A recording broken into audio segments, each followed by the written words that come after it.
Cela fait 11 ans que Didier s'est installé avec sa femme en tant qu'épicier à Langeais. Cette ville de pratiquement 5000 habitants compte 2 épiceries, mais il y a de la place pour tout le monde selon Didier. Sa clientèle, 70% de fidèles, beaucoup de retraités. Ici, pas de point multiservice, mais quand même une diversification d'activités avec un point colis et une offre en produits locaux.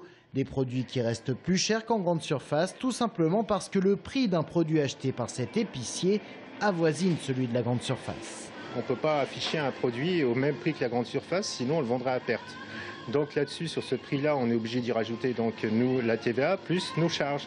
Donc en moyenne, un article coûte chez nous en moyenne presque 1 euro plus cher qu'en grande surface. Et on ne pourra jamais faire autrement.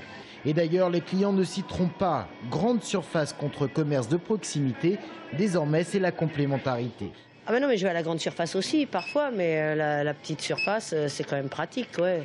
On oublie toujours quelque chose, on n'a pas toujours le temps d'aller à la grande surface, donc du coup, c'est très bien le petit commerce de proximité. Bon, c'est bien d'avoir une épicerie pas loin de la maison, ça dépanne.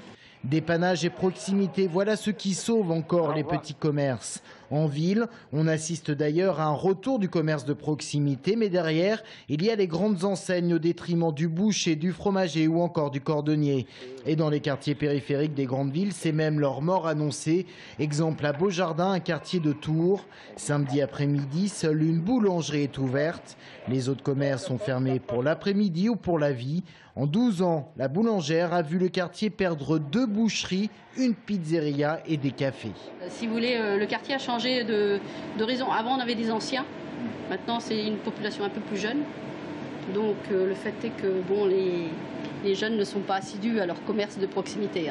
Quand ils auront 50, 60 ans, ils seront peut-être encore dans le quartier. Et à ce moment-là, il n'y aura plus de commerce.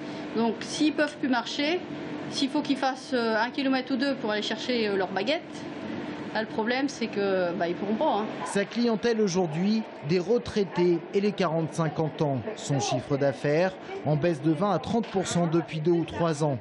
Baisse d'activité, loyer parfois cher, charges importantes. Ces commerçants ne se paient pas forcément tous les mois.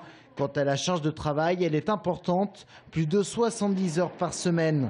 Si eux tiennent encore, ils ne sont pas certains que derrière, il y ait quelqu'un pour assurer la relève.